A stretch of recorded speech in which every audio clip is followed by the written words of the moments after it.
y hay un juego de musculatura torácica y pélvica de ternero. Así que la vamos a aprovechar de revisar y esa no la vamos a preguntar hoy día en la evaluación, ¿ya? Pero sí les voy a preguntar algunas cositas de artrología, así que ese va a ser como el énfasis de las muestras para hoy, ¿ya? Como les decía a los otros compañeros, eh, el quiz o la prueba corta que les voy a hacer es, viene una imagen, tienen que rotular lo que se les pregunta, tanto de músculo como de articulación, más 3 imágenes que se sacan de la muestra que tienen ahí encima, ¿ya? Si estudiaron lo relevante y lo que vimos con más énfasis, les va a ir bien, ¿ya? Bueno, lo que quedó pendiente de vaca es básicamente que relacionen que, desde el punto de vista deportivo, la vaca no tiene ningún fundamento y por lo tanto las lesiones articulares, musculares, no tienen esa importancia clínica como en el equino. Lo que sí es importante es que, por ejemplo, en la medicina reproductiva consideren esa pequeña zona que estoy delimitando ahí, donde están y donde se relacionan los músculos abdominales. Es sabido que cuando las vacas traen problemas al parto, mal posicionamiento, crías muy grandes, se tiene que hacer un abordaje de salvataje para la madre y también para la cría. Entonces muchas veces ustedes van a proceder a realizar una cesárea con el animal en pie, solamente bloqueando la parte cutánea y los nervios que de alguna forma se relacionan con la pared abdominal, y van a hacer un abordaje para extraer al ternero incidiendo la piel y esos músculos abdominales que se relacionan en esa zona. Aquí tenemos básicamente al músculo oblicuo abdominal externo. De hecho, la siguiente imagen, entonces teníamos un oblicuo abdominal interno, uno transverso y uno externo. Esos 3 músculos se relacionan y para incidir la piel tenemos que considerar que ellos van a aparecer más profundamente. Una vez que eso se secciona, se hace una especie como de abertura en esa zona y por ese sector ustedes pueden extraer al ternero y llegar al útero. Es una cirugía que es bastante como cruenta por lo que uno observa, porque uno ve el animal abierto sacándole el ternero por el costado de la vaca, a veces incluso masticando porque está con tranquilizante. Como una cesárea. Es una cesárea, pero con el animal en pie, ¿ya? Y eso hace que obviamente rescatemos a la madre en caso de que la cría venga con algún problema y que obviamente podamos estimularla prontamente porque este abordaje no tiene implicancia general, no se usa anestesia general, por lo tanto la cría no nace con una depresión cardiovascular y eso es importante. Muchas veces en las cesáreas que hacen en las clínicas para los perritos, a veces algunos se van en la anestesia porque no lo alcanzan a sacar a todos y eso es complejo. Entonces básicamente la disposición de las estructuras musculares son muy similares a lo que vimos en el equino. Por ahí hay una diferencia a nivel del hombro. Acuérdense que el bovino tiene un acromión y va a haber un músculo deltoides que va a tener una porción acromial y la respectiva escapular que ya conocimos u observamos en el caso del equino. Así que es una diferencia importante que deben tener en consideración. También en la parte anterior de la escápula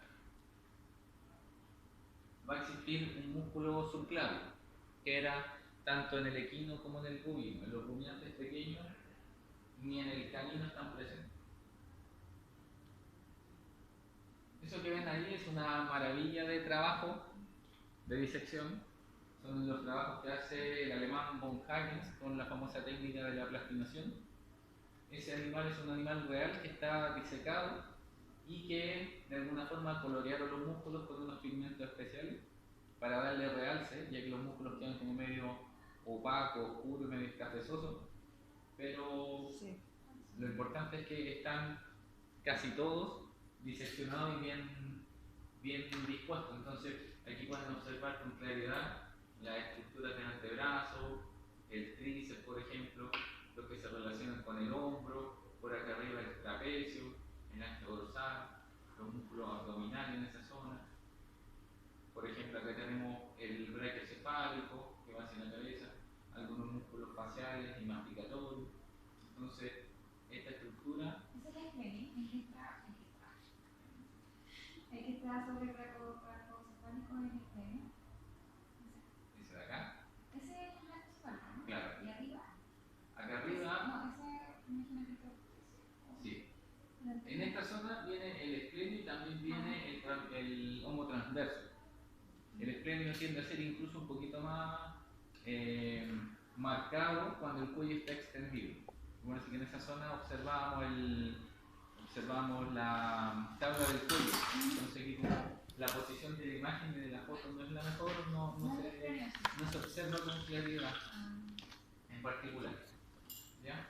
Pero el esplenio viene siendo como un músculo del plano intermedio. Bueno, más disposiciones musculares son bien referenciales, por lo tanto las zonas que ustedes ya conocen del animal están conformadas por las mismas estructuras musculares. Por acá tienen los pectorales, por acá la zona abdominal. Aquí se ve un poco más profundo el detalle de las estructuras que se relacionan con esa fosa paralumbar, que es por donde se hace el abordaje y se extrae la cría. ¿Ya? Aquí músculos extensores y flexores de la pierna, músculos extensores principalmente y algunos flexores por caudal a nivel del miembro torácico. La misma imagen. Se fijan que es un color más intenso, como un rojo conchovino, pero ese tampoco es natural, ese color es un pigmento y azul. ¿Cómo se puede decir que o sea, si fuera... Igual la cosa mira, está hecha. Sí, o sea, para que puedan... Es que cuando tú fijas una muestra en formalina, depende de cómo tú la dejes, es como se endurece. Entonces ese animal, si quisieron posicionarlo en esa posición, como para darle un toque artístico, tienes que tú asegurarte de que quede con la cabeza medio de costado. A veces utilizan grampa, alambre, amarra, pero de forma estratégica, para que, por ejemplo, las amarras no queden marcadas. A veces tú puedes dejar al animal sumergido en un contenedor con agua para que no entre en contacto con la superficie de la mesa o del tambor, y eso haría que te quede plano un costado. Entonces muchas veces utilizan esa estrategia dejándola en flotación, pero con fluidos que la fijen. Y una vez que se fija, empieza el trabajo de disección que se va haciendo capa por capa.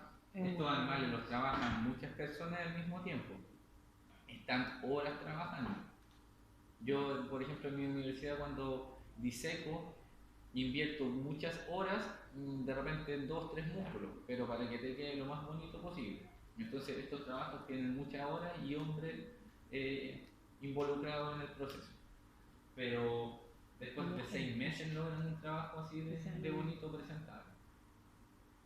¿Se ve el doctor? Aquí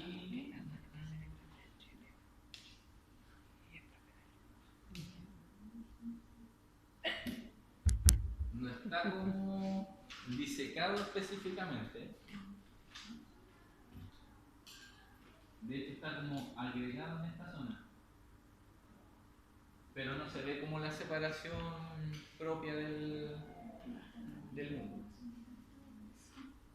Pero debe estar debajo donde llega aquí. Claro, que la proyección del deltoide está en esta zona, solamente que como ¿cómo se llama? El músculo trapecio está de alguna forma tapándolo, ocultándolo, también te modifica la posición del animal, pero tienes que vincularlo directamente con la espina escapular, y como ahí no se observa,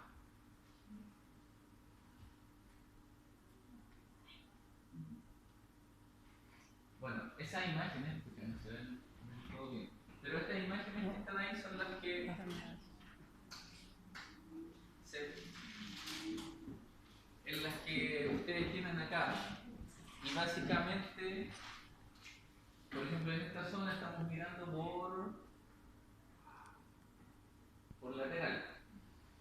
tanto van a observar todos los músculos que son laterales al miembro anterior. Entonces van a ver principalmente los músculos relacionados con la espina escapular como el supra e infraespinoso. Van a observar arriba dorsalmente lo que es el cartílago. Van a ver caudalmente el tríceps con su porción larga, lateral. Por ahí a veces puede estar disecado el músculo tensor de la fascia antebraquial. Un poco más hacia la parte del antebrazo van a ver la serie de extensores que vimos la semana pasada, que estaban ordenados como cráneo caudalmente. Por la cara medial van a ver el músculo subescapular, que estaba vinculado con la escápula, la cara serrata, por donde llegaban esos músculos que vimos con detalle. Por ahí se ve el redondo mayor. Por aquí debiera estar el coracobraquial, esa estructura alargada. Ahí está el músculo bíceps. Acuérdense que el bíceps proyectaba una estructura que iba hacia el músculo extensor radial del carpo y se llamaba lacertus fibroso, que era parte del sistema de sustento del miembro. Acá vemos el tríceps, la porción larga, debiera estar por aquí la porción, la media doblada ahí, esa es la porción medial del tríceps. Por acá está la fascia antebraquial y acá se ven algunos músculos que tienen que ver con los flexores. Ahí está el músculo extensor radial del carpo. Esta es una vista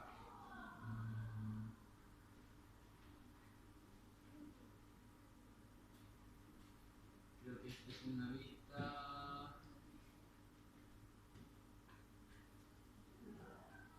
vista craneal de la estructura, porque se ve el músculo braquial, que es de situación lateral, y ese es el músculo bíceps braquial.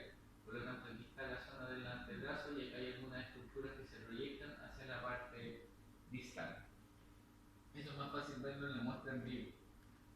Aquí se ve un poco la misma situación, pero ya estamos hablando del carpo hacia abajo, por lo tanto estamos viendo una disposición más bien dorsal y sobre el carpo tenemos una disposición craneal. Y ahí lo que se está mostrando son estos tendones de los músculos extensores que, se acuerdan, llegaban finalmente a la última falange, y como era una vista dorsal teníamos que encontrar principalmente al músculo extensor digital común cuando se trata de miembro anterior, y tiene que haber un extensor digital lateral que va generalmente hacia el dedo número 2 o dedo 4, dependiendo del texto, y también había una rama para el dedo 1 o dedo 3 respectivamente, que es el numérico que corresponde, y ese va a apoyar por la cara opuesta al extensor digital lateral. En esas muestras que tenemos allá se ve clarito, así que lo pueden después revisar ustedes mismos. Aquí estamos viendo bueno, ahí está la disposición de los flexores, que les va a costar un poco entenderlo en esa imagen. Lo van a entender más clarito en la disección del ternero que tenemos ahí, así que eso no es tan relevante y tampoco difiere bastante con respecto al equino. Entonces esa estructura que vimos la semana pasada, que yo se la anoté, tiene que considerar al extensor radial del carpo por lateral, el extensor digital común, extensor digital lateral y el extensor ulnar. Y por el lado de los flexores, flexor radial, flexor digital superficial, flexor digital profundo y el flexor ulnar. Son 4 por cada lado. Algunos flexores tienen más de una cabeza o de un vientre, por lo tanto se subdividen. Y aquí se fueron al miembro. No, estos siguen siendo miembro anterior, flexor radial del carpo. Esas imágenes que vieron o que tenían a disposición la semana anterior es básicamente para hacer una comparación de las distintas especies, pero básicamente por colores difieren bastante poco a nivel de flexores y extensores en el caso de equino y bovino. Lo importante es que conozcan cuáles son y más o menos hacia dónde llegan. A nivel de miembro pélvico hay algunas masas musculares que son importantes tanto en torácico como en pélvico, la vaca es importante desde el punto de vista comercial. Así que estos músculos después se van a transformar en cortes comerciales que ustedes van a tener que aprender. ¿Han escuchado del abastero, del guachalomo, punta de ganso, ¿sí? Choclillo, lagarto, El pollo barriga. pollo barriga, pollo ganso, filete, etc. Las postas negras, rosadas, la entraña.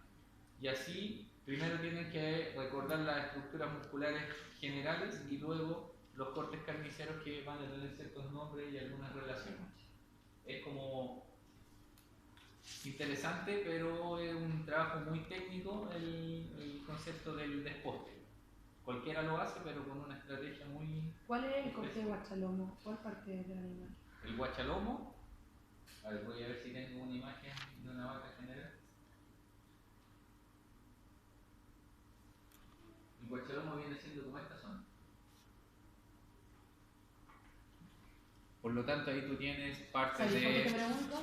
Porque siempre compro y me cuesta mucho así. Están como así los cortes. Están como atravesados los músculos. Sí. Lo mismo que los lomos. Los lomos son estos músculos que van por el dorso del animal, por la columna, por lo tanto son más blandos porque se trabajan menos. Sí, se trabajan mucho menos, pero son grupos musculares bastante gruesos y desarrollados. Por ejemplo, hay un corte que es muy como precario que se llaman las charchas, y esos son recortes del músculo masépero. Entonces, cuando ustedes compran charchas, así como charchetas también le dicen, son como tiras de carne, pero súper duras y poco valiosas comercialmente, porque es un músculo que se contrae, se contrae, se contrae, por lo tanto es muy rígido a la cocción. Independiente de cómo lo hagan, tendrían que hacer lo que hace la olla a presión para que quede medio como las guatitas. blanduchito. Sí, pero las guatitas tienen otra disposición. Carne molida. Sí, muchas veces. Generalmente los cortes que no son valiosos comercialmente terminan como subproductos o derivados para industria alimenticia animal. Por ejemplo, estos alimentos, no sé, Doco, Champion, compran todos esos como retazos del animal y es la proteína que le aportan a los alimentos, entre proteínas vegetales. Los perros comen bastante proteína de origen vegetal, por lo que ustedes leen en los envases y en los rótulos. Entonces, son pocos los alimentos, los buenos alimentos como canuba, royal canin, gran parte de la proteína es de origen animal. Y por eso también lo poco que comen lo aprovechan. No.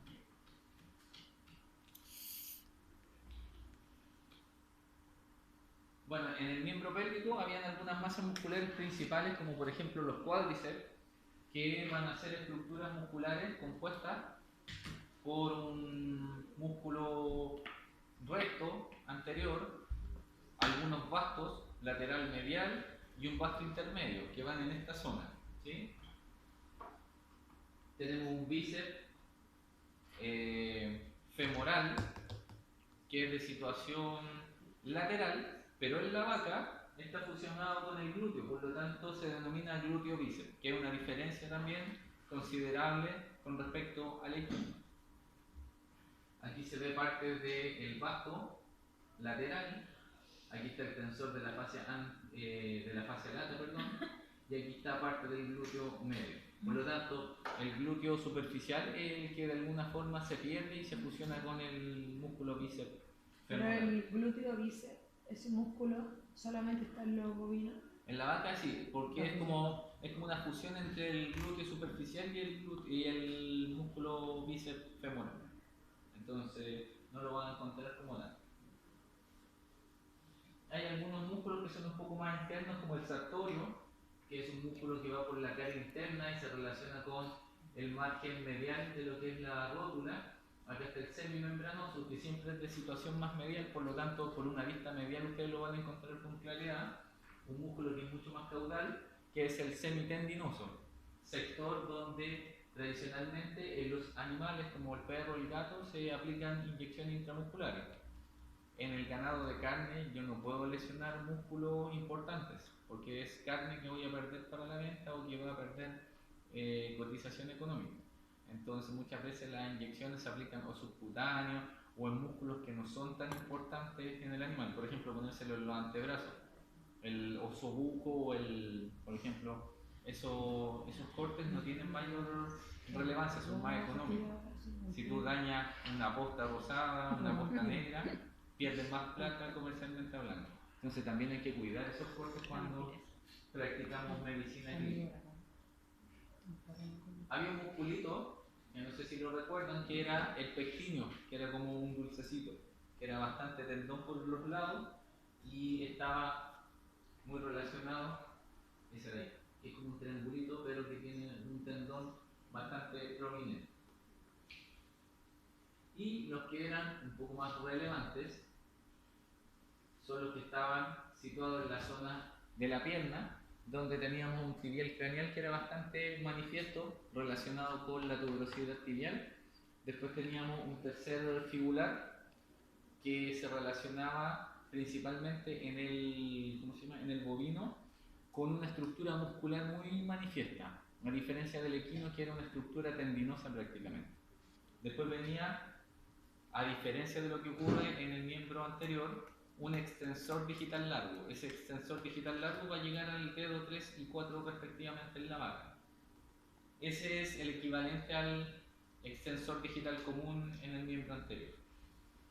La vaca tenía un músculo que se llama fibular largo, que no está en el equino, y después viene un extensor digital lateral, un flexor digital profundo, después tenemos el sóleo con los gastrocnemios y el flexor digital superficial. Entonces, afortunadamente en ese preparado se ven bien los grupos musculares, tanto flexores como extensores. Los vamos a revisar en un ratito más cuando revisemos todo lo que son las muestras. Básicamente esos preparados yo los voy a utilizar para la prueba de la próxima semana, para la prueba práctica en ese componente. Así que hoy día no se preocupen por esas estructuras musculares, más que nada las articulaciones es lo que yo les voy a preguntar. ¿Ya? Y eso era como un breve recordel de lo que teníamos que ver. Entonces, vamos a empezar a hablar un poquito del sistema cardiovascular para que nos pille un break. Hacemos la prueba del quiz cuando llegue la compañera y después seguimos con lo que queda de clase con cardiovascular. Entonces, me interesa, ¿ustedes cuánto saben de cardiovascular? Menos con niños y menos. Menos que un niño de 5 años.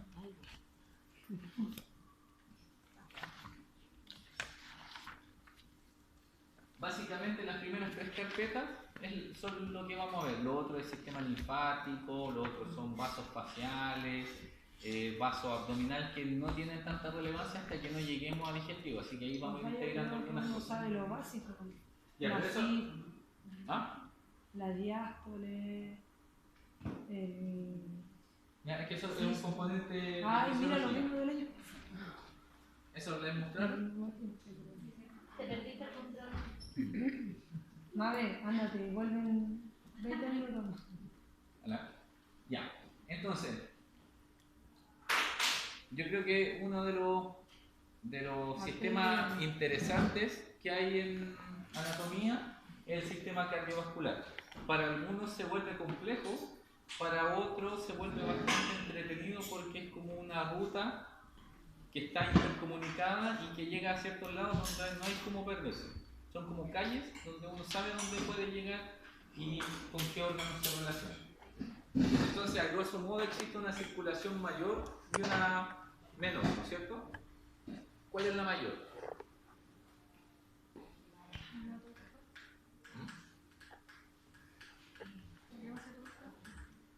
Existen dos grandes circulaciones, una mayor y una menor. ¿Cuál es la mayor? ¿Hacia dónde? O sea, yo podría decir que mi corazón lo que va hacia la cadera es... No, a los pulmones. Ya.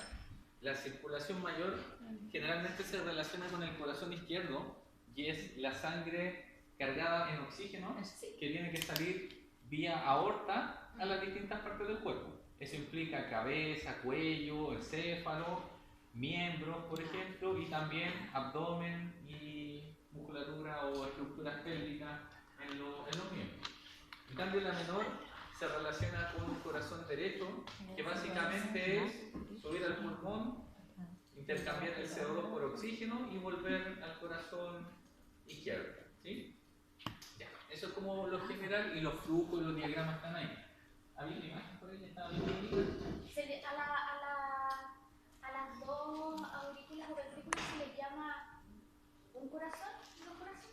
Corazón Sí, en derecho, general izquierdo. uno puede hablar del corazón como un órgano, pero también tú puedes hablar de un corazón izquierdo y un corazón derecho. ¿Sí? Del punto de vista clínico, médico, hay patologías que afectan al corazón izquierdo y el corazón a nivel orgánico se va a comportar distinto y producir efectos distintos en el cuerpo. Lo mismo pasa cuando el corazón izquierdo es el que se compromete. No siempre el corazón falla bilateralmente, a veces parte por un lado y después termina también comprometiéndose el otro. ¿Sí?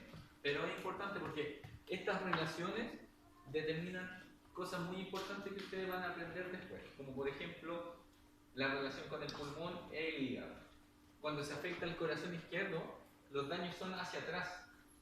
Por lo tanto, como el pulmón le manda sangre oxigenada al corazón izquierdo, cuando el corazón izquierdo se afecta, este afecta el pulmón. De la circulación general de las cavas, la sangre va a llegar al ventrículo izquierdo, al derecho principalmente, pasando por el atrio. El órgano que se relaciona directamente con el corazón derecho es el hígado. Por lo tanto, cuando él se enferma, afecta al hígado hacia atrás. ¿Sí? Eso tienen que aprenderlo ahora, y cuando vean clínica, medicina, saber que falla el izquierdo, se compromete el pulmón, falla el derecho, se afecta el hígado. ¿Ya? Escucha, esto en mi casa se movía, no sé por qué ya no se mueve. Ya, pero cuando lo vean en su casa, esa pelotita se mueve y representa la circulación general mayor y la circulación menor. Esto también se movía en la casa y era como el flujo de la sangre y hacia dónde se manifiesta. Esto lo tuvieron, ¿o no? Ya. Aquí está un poco, y esto lo tienen que, probablemente lo vieron también, ¿o no? ¿Todas estas cosas las han visto? No, de canino. Ya. Pero básicamente, ¿ah? Un reflejo. Ya. Básicamente, la disposición, por ejemplo, del bovino, de la silueta o figura cardíaca, está situada entre el segundo espacio intercostal o la tercera costilla, como límite craneal. Por lo tanto, la estructura caudal del corazón va a estar relacionada con el quinto espacio intercostal o con la sexta costilla. Eso es importante porque más o menos cuando nosotros realizamos el examen clínico de un animal y auscultamos, no nos metemos en cualquier parte del tórax a sentir el corazón. Generalmente utilizamos una referencia que es el codo del animal, la articulación que tiene que ver con el húmero, el radio y la ulna, en presencia de esta estructura que es la tuberosidad o el tubérculo lecraniano. Ese es nuestro punto de referencia. Cuando el animal tiene su codo apoyado al miembro, yo sé que caudal a eso tengo la silueta cardíaca. ¿Sí?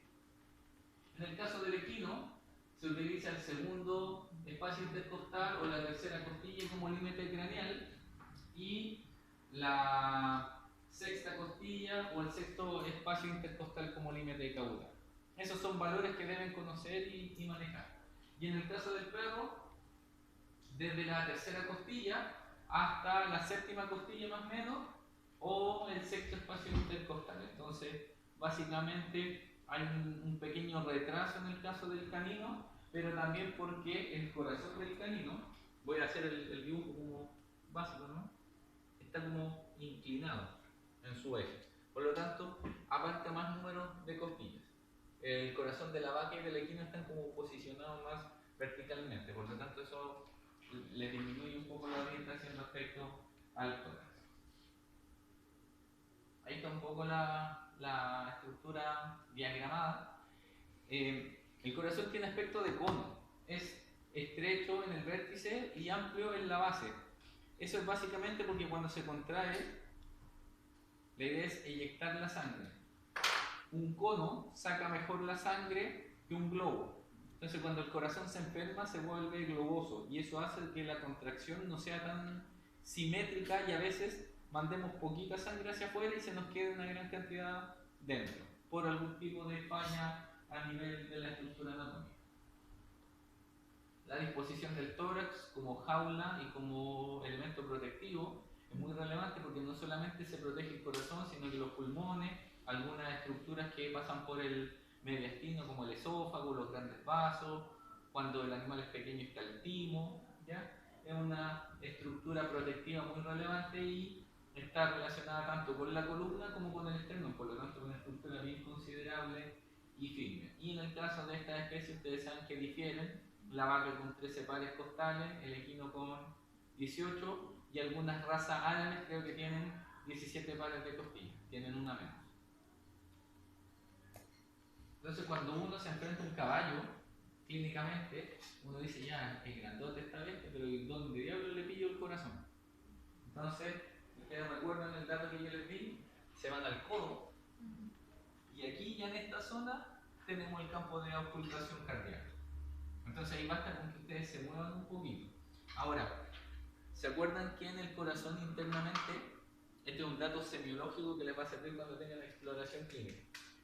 Ustedes tenían ciertos valvas atrioventriculares que comunicaban atrios con ventrículos. Y la de los vasos, por ejemplo la pulmonar o la aorta, tenían las sigmoidias, ¿no es cierto? Ya. Hay una mnemotecnia que necesito que recuerden, que se llama PAM 345. Y la otra se llama T 3A5. Esto tiene que ver con los espacios intercostales. Por ejemplo, cuando yo quiero auscultar la valva pulmonar en el equino, me voy al espacio intercostal número 3. Ahí posiciono el fonendo y a esa altura debiera sentir el golpeteo y el cierre de la válvula sigmoidea pulmonar. Cuando quiero hacerlo con la aorta, me voy al cuarto espacio intercostal y más o menos a esa altura voy a encontrar el cierre de la sigmoidea, ¿cómo se llama? Aórtica. Me falta un dato, esto es PAM por el lado derecho, por el lado izquierdo, y este por el lado derecho. Generalmente uno ausculta el corazón por el lado izquierdo porque el corazón está levemente cargado hacia el lado izquierdo. Entonces, PAM 345 es pulmonar aórtica y mitral. La mitral, ¿ustedes saben cómo se conoce también? ¿Con qué otro nombre? Bicúspide o atrioventricular izquierda. La tricúspide es la atrioventricular derecha. Esta la pueden sentir entre el tercer a quinto espacio intercostal. Ese es como más variable porque el corazón tiene una orientación distinta hacia el lado derecho. Y la mitral o la atrioventricular izquierda en el quinto espacio intercostal. Esto es semiología, esto me permite ir a un examen clínico mucho más acucioso, pero con esos datos el día de mañana van a poder hacer un mejor examen cardiovascular. Los caballos tienen corazones que no laten tan rápido, son frecuencias hasta 40 latidos por minuto, incluso menos en reposo. Entonces, no se sorprenda porque uno oculta un gato y el gato es tum, tum, tum, tum, tum. Un hámster es un y está eternamente latiendo así. El caballo es como tum, tum, tum, tum, tum, tum. ¿Y este? Este es por el lado derecho la tricúspide o valva atrioventricular derecha. Entonces ahí es variable también en distintos animales, por eso el rango es más amplio, entre el tercer a quinto espacio intercostal. Si ustedes ponen el fonendo sobre la costilla, el grosor de la costilla genera un, ¿cómo se llama? Un sonido que no me permite diferenciar. Entonces yo tengo que ocultar entre las costillas, por eso el espacio intercostal solamente encontramos piel y musculatura, por lo tanto el ruido se siente mejor y se percibe mejor, ¿ya? Pero es un dato anexo para que lo tengan y que alguna vez cuando lo escuchen se acuerden de mí y ahí me invoquen a distancia. Bueno, acá habían algunas estructuras nerviosas que se relacionaban con los planos musculares, que no los vamos a ver con mayor detalle, porque cuando se hace el abordaje para acceder al tórax, Tenemos que partir de lo más externo como la piel, algunos músculos cutáneos, pequeños nervios que están vinculados a la movilidad de la piel, para llegar a las estructuras más profundas musculares, seguir avanzando y llegar casi a la exposición directa del tórax. Eso que se ve ahí es básicamente como la disposición que tiene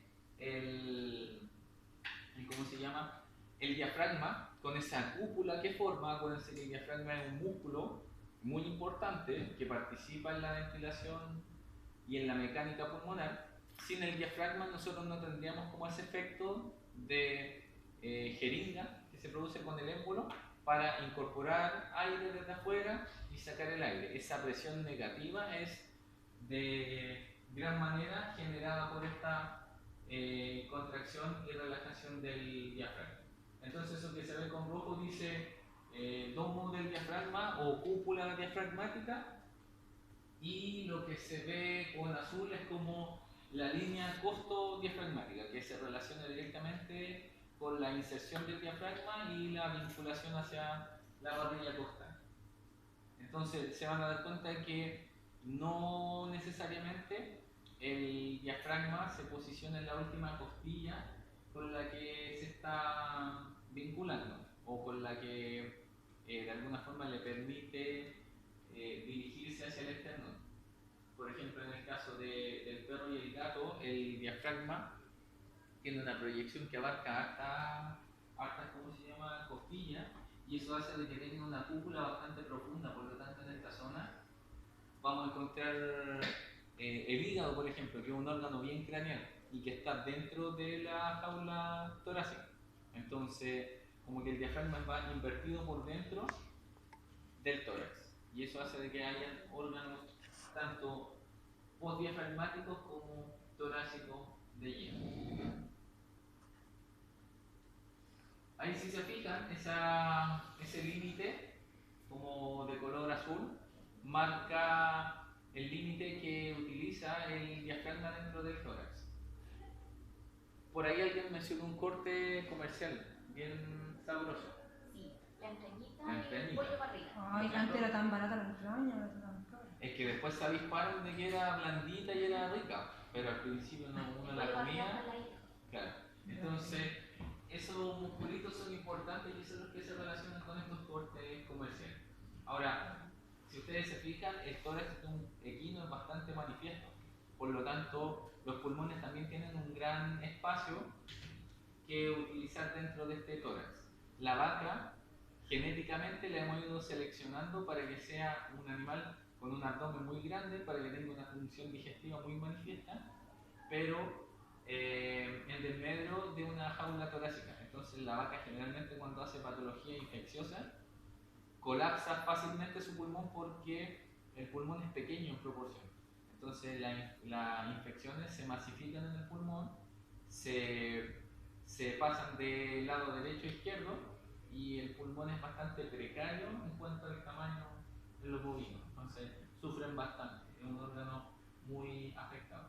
Estas son disecciones del Colegio Médico Veterinario de Cornell. Es una universidad muy importante. Van a ver hartas imágenes acá.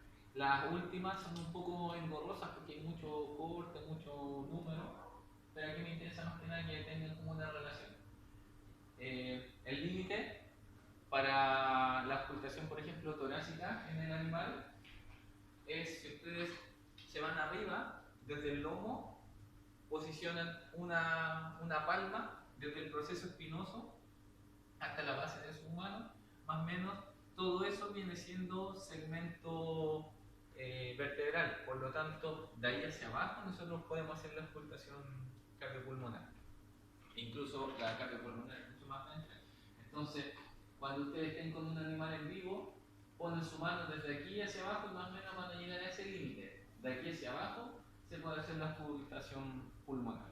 Y de hecho, el pulmón básicamente tiene dos zonas, esta de acá y esta de acá.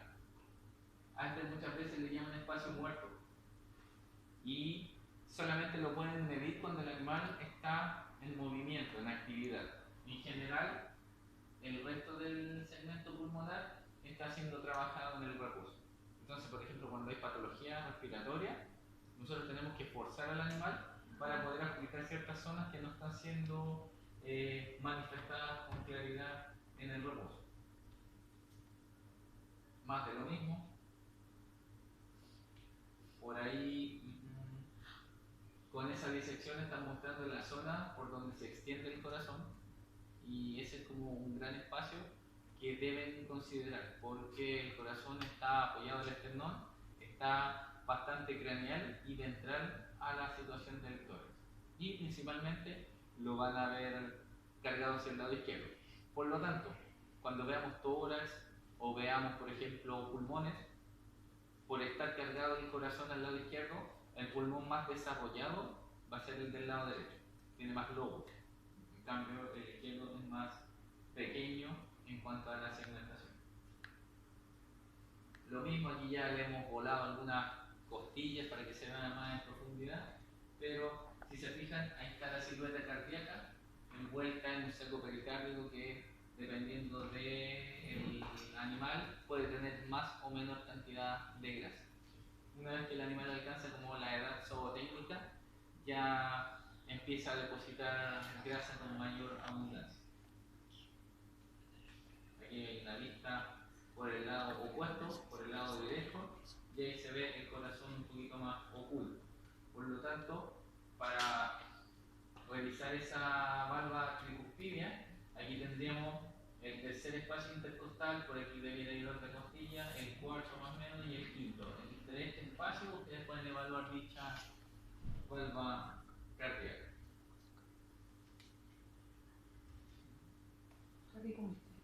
Esto es el bloque cardiopulmonar que se obtiene generalmente de matadero. Si ustedes se fijan, la grasa del corazón tiende a ser bien amarilla e intensa.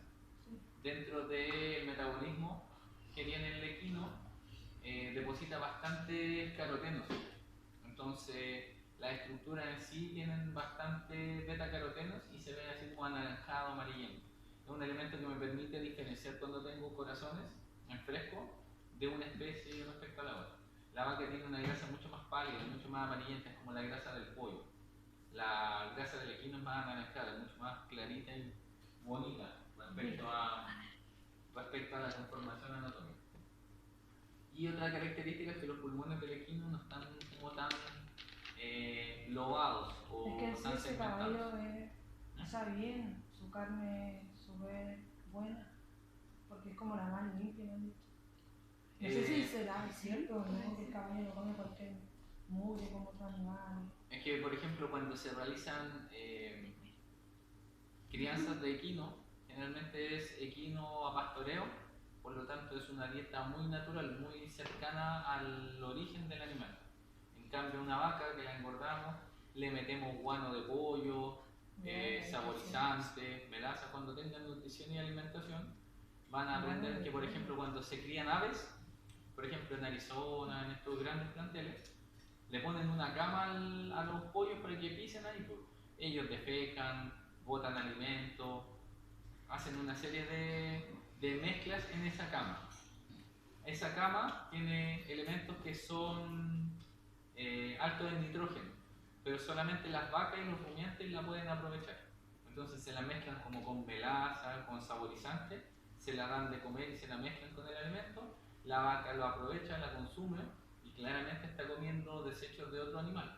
Entonces, metabólicamente, si nos ponemos exquisitos, a lo mejor algún químico podría intervenir en el proceso y hacer que la carne no sea tan tierna o tan buena como la que sería de un herbívoro que está en pradera, ¿no? Pero, por ejemplo, para la gente que tiene problemas cardíacos o a veces los diabéticos, consumen carnes que son más magras, más nobles, y con eso también tienen una mejor, ¿cómo se llama?, digestión. ¿Se fijan que una muestra disecada se ve más o menos así? No es muy bonita. Así se ve en fresco cuando se aborda el pericardio. Estas son imágenes alemanas muy bonitas, muy gráficas, pero siempre es mejor verlo en vivo y en directo. Acá hay un poco relación con las estructuras que están en la cavidad torácica. es importante que consideren que el corazón está envuelto por una estructura fibrosa, que es el pericardio. Y el pericardio, desde el punto de vista histológico, tiene un pericardio visceral que se relaciona directamente con el epicardio, que es la masa muscular más externa del corazón, y una porción del, ¿cómo se llama? Se me fue el nombre. Del pericardio, que se relaciona con la pared principalmente y se denomina pericardio parietal, es más externo. Entre medio de estas dos estructuras encontramos el fluido pericardio, que debiera ser una pequeña cantidad de líquido suficiente como para hidratar y lubricar el movimiento en la contracción cardíaca.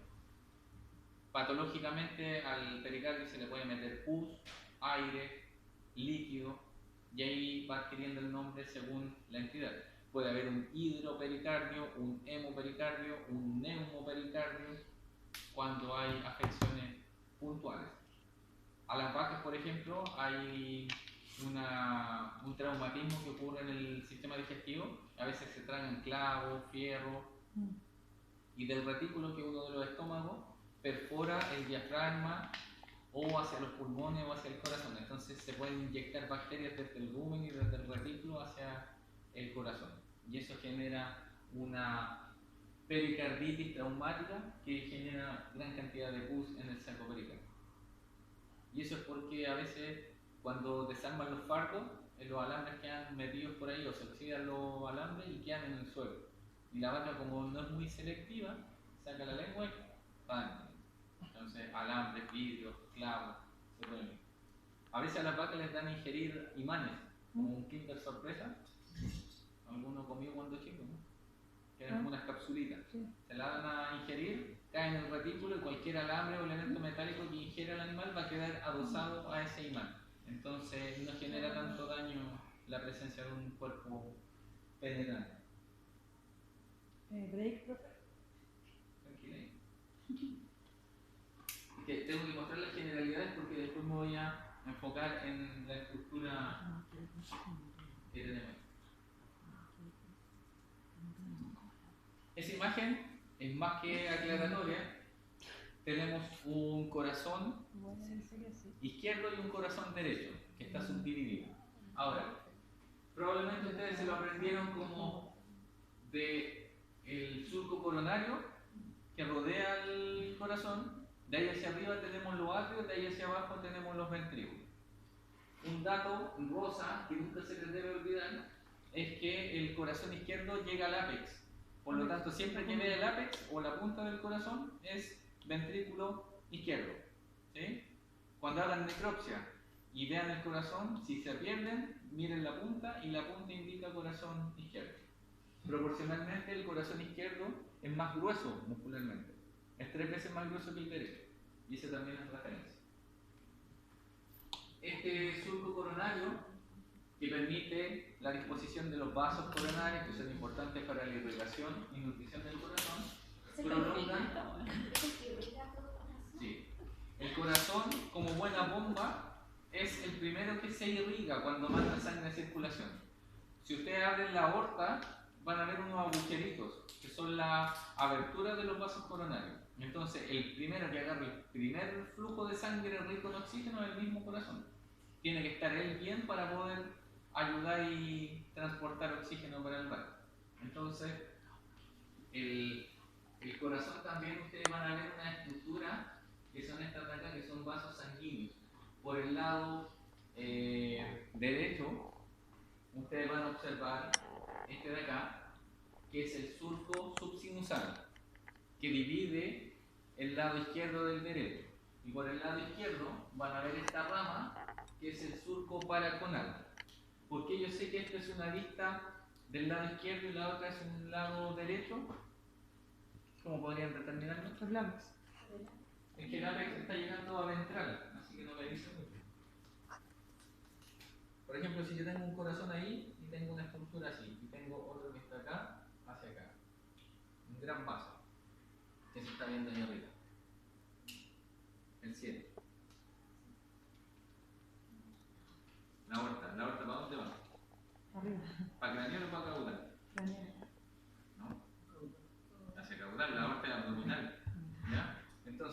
en ese vaso, esto tiene que ir hacia atrás. Esto es caudal, esto es craneal. Y acá la situación opuesta. ¿Ya? Sí, el 5 es el tronco pulmonar. ¿Sí?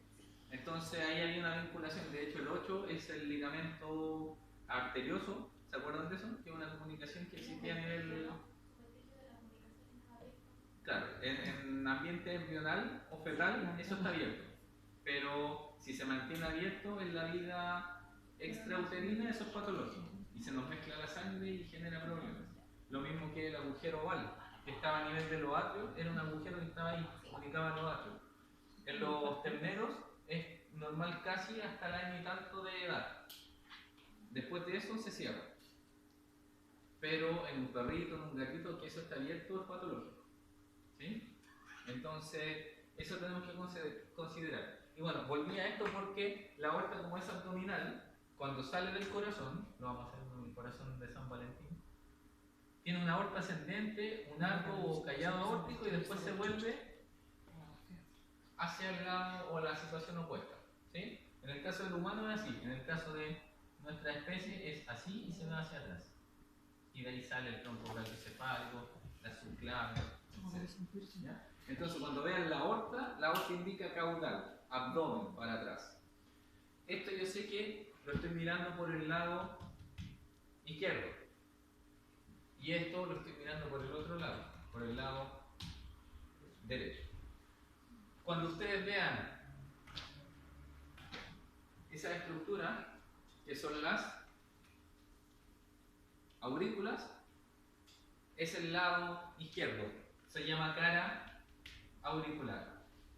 Por el otro lado, yo no veo la aurícula, veo los atrios principalmente. Por lo tanto, se llama cara atrial y es el lado derecho.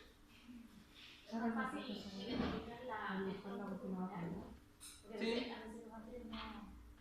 Es que todo depende de cómo esté el corazón. Si le cortan los grandes vasos, va a costar. Pero basta con que identifiquen el ápex y ya saben que es derecho e izquierdo. Y a partir de eso, si siguen el corazón derecho, puede comunicar con el tronco pulmonar, si es que está largo, y si siguen con el izquierdo van a salir por la aorta, que es una arteria gruesa. La van a palpar y es muy gruesa, entonces la deben identificar. Esto mismo que les estoy explicando yo se los tengo que mostrar con esos corazones, así que no se preocupen. Imágenes, ahí se fijan que el 10, por ejemplo, el surco paraconal, el 10 del otro lado es el subsinusal. Son imágenes distintas. ¿Cuál es la diferencia entre vaca y caballo? Que aparte de estos, la vaca tiene un surco accesorio que va por el lado derecho, como que están intercomunicados. El equino los tiene por separado. Es como circulación complementaria. Ahí se ven, por ejemplo, aberturas del corazón. ¿Se acuerdan de los músculos papilares? Las cuerdas tendineas. ¿Sí? Las cuerdas son las estructuras que se traccionan para que se abran las valvas. Las valvas tienen velos. Son como membranitas. El famoso dum-loop es abertura y cierre, permanentemente en nuestra vida. Entonces, por ejemplo, acá abajo están los músculos papilares que son del ventrículo. Cuando el músculo se contrae, ¿qué es lo que hace? Tira para abajo la valva. Y al tirarla para abajo, permite que se abra. Se relaja, se cierra. Se contrae, se abre. Y así está. Y eso permite que el corazón mande sangre del atrio al ventrículo o después del ventrículo hacia la circulación. Porque chucha parece un poquillo en el corazón. De hecho, el corazón que tenga aspecto de cono o de frutilla es normal, es sano. El cerdo es la única especie que tiene un corazón globoso. Ah, ok. Sí, es más redondeado. Ahí se está viendo.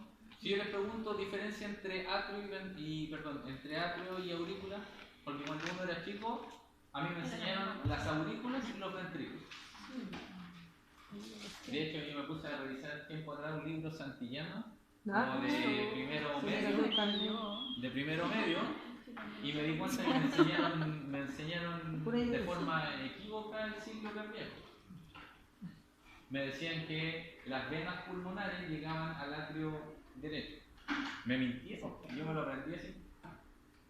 Y las venas pulmonares llegan al atrio izquierdo. ¿Ya? Entonces ahí los cabros chicos lo ven ahí. Foramen oval, comunicación interatrial, que como les decía en los terneros, es normal casi hasta el año y medio de vida y no representa mayor signología clínica, pero en otras especies que estén intercomunicados hay animales que se ponen azules, que tienen comunicación de sangre oxigenada con venosa, y eso genera muchas veces que un corazón mande más sangre que el otro para el otro lado. Por ejemplo, el izquierdo, como es más fuerte, tiende a tener más presión, entonces le va a mandar más carga al derecho, y el derecho se va a empezar a enfermar y a modificar. ¿Y no es causal de muerte? O sea, no sobrevive. Normalmente estos animales con patologías cardíacas congénitas se mueren dentro de los primeros meses. Por ejemplo, desde el punto de vista de las patologías cardíacas de origen congénito, tenemos persistencia del agujero oval. Tenemos también abertura del septum, que esté intercomunicado, y ahí es más complejo porque el ventrículo izquierdo le manda con más fuerza al ventrículo derecho sangre. Y eso es complejo. Hay una patología que se llama tetralogía de Fallot. Son 4 alteraciones del corazón que hacen que el corazón se enferme. Está el ligamento arterioso que ustedes conocen, que es la comunicación entre aorta y pulmonar. Cuando está abierto es persistencia del ducto arterioso, y eso también hace de que la parte arterial le mande sangre a la parte venosa, y eso no debe ocurrir, la sangre no se debe mezclar.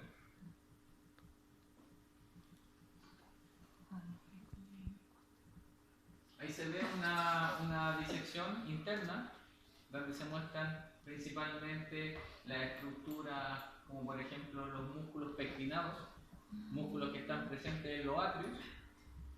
No me respondieron la pregunta. Atrios y aurículas, ¿diferencia? Una que está en la rueda. Ambas están arriba. No, los ventrículos están abajo. Sí, porque yo pregunté con aurículas y atrios. Ah, es lo mismo. Y esta le pedí al profe cuando equivocaba, ridícula. Ah, Y le pedí al profe cuando equivocaba. no te entiendo. Sí, pues. Ya. El atrio es la cámara. Sí. Las aurículas son unas dilataciones de esa cámara. Entonces, después van a entender que, por ejemplo, en patología hay un aleteo auricular. Cuando, por ejemplo, el corazón entra en paro, como que aletea y bailotea el aurícula. Es como una dilatación de este atrio. Es una membrana que le da un aspecto sacular a lo que es el atrio. Pero básicamente es una cámara como el ventrículo, con paredes.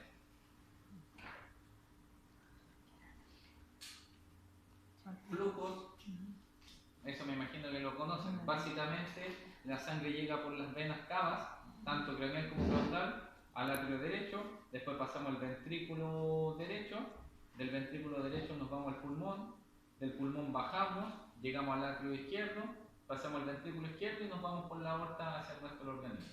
¿Sí? Por donde pasamos hay valva atrioventricular derecha, sigmoidea pulmonar, valva atrioventricular izquierda y sigmoidea otra. Son 4 puertas que hay que pasar. Eso está en inglés, pero hay cosas importantes. Por ejemplo, hay elementos que ayudan a que el corazón no se distenda en exceso, que son las clavículas. ¿Y los tendinios? ¿Cuáles son? ¿Músculos tendíneos o cuerdas tendíneas? ¿Las cuerdas tendinias?